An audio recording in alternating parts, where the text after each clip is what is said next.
Hello friends, in this video I'll show you how to only have header on first page Google Docs. Like and subscribe, support the channel. Let's get started. So let's just add a header to our document. To do this, switch to header and footer mode. We can do this by double-clicking the left mouse button in the header area of the page. To change the size of this area, we hover the cursor over the ruler in the place where the header and the printed area of the page are separated. The border between the header and the page is not so clearly visible, but it's there.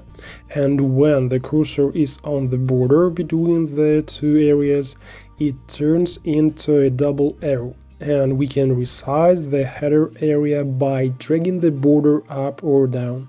An alternative way to enter the header and footer mode is to use the Insert tab. Go to the Insert tab, Headers and Footers, and select Header. Great, we're typing the header on the first page. If we leave everything as it is, the header that we entered will be duplicated on all pages of the document.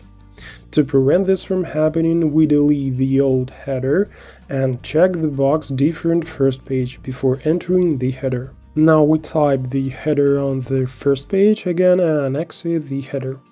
Left-click anywhere on the page or press the Escape button on the keyboard. And as you can see, there is a header on the first page but not on all the others. You also need to remember that a header can be changed.